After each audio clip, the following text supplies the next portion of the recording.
All right, everybody, welcome back for another deep dive. Today, we're tackling something I think a lot of us can relate to. That feeling of just wanting to escape. Oh, yeah? Like ditch everything and run away to a deserted island. I hear ya. You know what I mean? Definitely. So we're diving into this text. How to build a life you don't need to escape from. Sounds promising. And figure out how to build a life we actually want to be present for. Right here, right now. Exactly. Not on some fantasy island. So no island getaways required for this one. It's about building that satisfaction right where you are. I like it. And the first step, according to this text, Okay. is figuring out what's draining our energy. Ah, the energy trainers. Yes. Yeah. Because, let's be honest, we often run on autopilot Totally. and don't even realize what's dragging us down. It's true. It's like we're stuck in this rut. Yeah. And it's wonder why we feel so depleted. Mm-hmm. I've definitely been there. Oh, yeah, me too. So what are some of those sneaky energy drainers? Well, it can be a lot of things. It's like death by 1,000 paper cuts. Well, I like that. Right. Like individually, these energy drainers might seem minor. Yeah. But over time, they can really wear you down. It's the cumulative effect. Exactly. And the text specifically mentions toxic relationships. Ooh, those are tough. Yeah. And overwhelming responsibilities. Yeah, those two. So for you listening out there, what resonates most with you? Yeah, think about it. Is it certain people? Or maybe your daily tasks? Or even your environment. It could be any of those things. Absolutely. So take a moment to really think about it. What's truly draining your energy? Because once you've identified those energy vampires, Mm-hmm. it's time to shift gears The self-care? to self-care. I know. What about it? I used to feel guilty about prioritizing myself. Oh, yeah, I get it. Like it was selfish or something. It's so easy to fall into that trap. But the text makes a really good point. Self-care isn't selfish. It's absolutely essential. I'm curious, though. What happens if we don't make self-care a priority? What are the consequences? Exactly. Well, the text doesn't go into specifics about that, but we can look at the research on burnout, Right. and it paints a pretty clear picture. Chronic stress, decreased productivity, a weakened immune system, even strained relationships. Wow. All of that can come from neglecting self-care. From running on empty. Exactly. It's like trying to pour from an empty cup. You can't give what you don't have. Exactly. But when we prioritize self-care, we build resilience. It's like that oxygen mask analogy.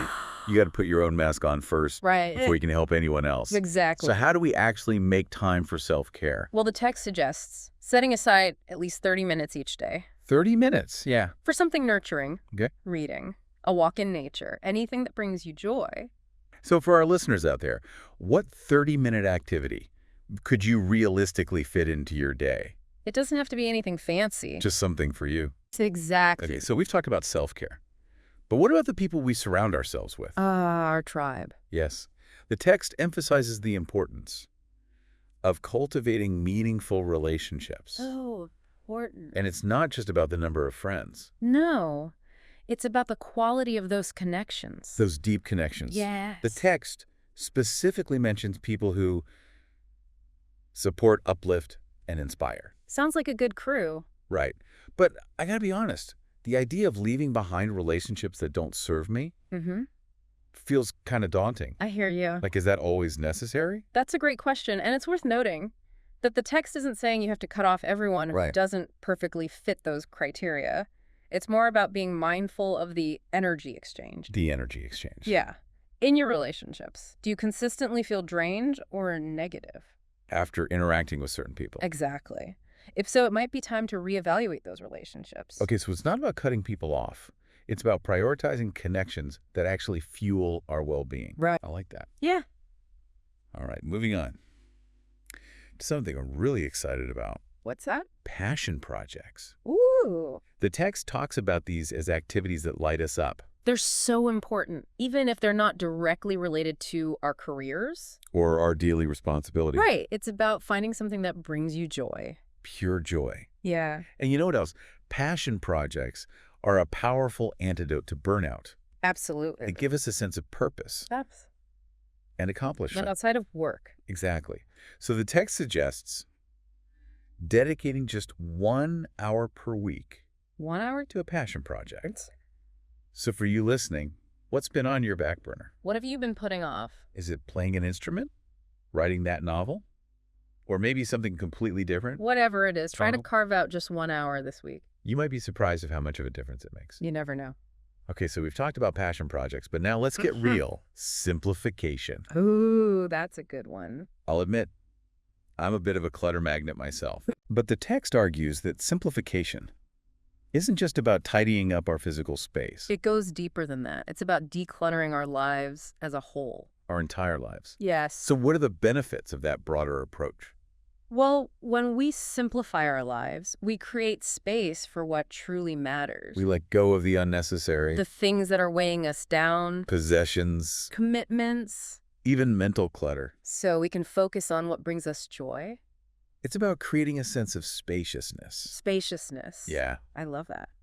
But how do we actually start simplifying? Well, a great first step is to identify one commitment you can let go of. Just one. Yeah. Maybe it's an extra meeting, a social obligation, or a task you can delegate. Freeing up even a small chunk of time can make a big difference. It can feel like a huge relief. I bet. Okay, last but not least, the text talks about embracing a growth mindset. Ah, the growth mindset. Yes, I've heard this term before, but honestly, I'm not sure I fully understand it. No worries. It's a powerful concept. So what does it actually look like in action? Well, in a nutshell, a growth mindset is about viewing challenges as opportunities for learning and development. So instead of getting discouraged by setbacks, we see them as valuable feedback. Exactly. It's about believing that your abilities aren't fixed. They can be cultivated and expanded. I like that. So let's put this into practice. Right. Think of a recent setback you faced.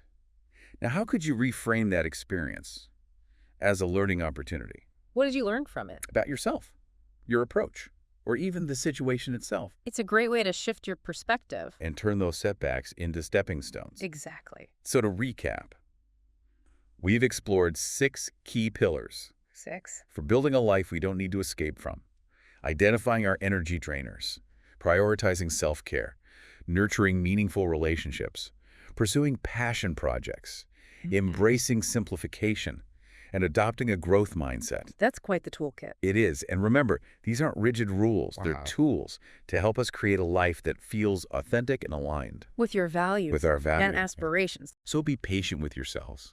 Celebrate those small wins and enjoy the journey. Well said. Thanks for joining us on this deep dive. We'll catch you next time.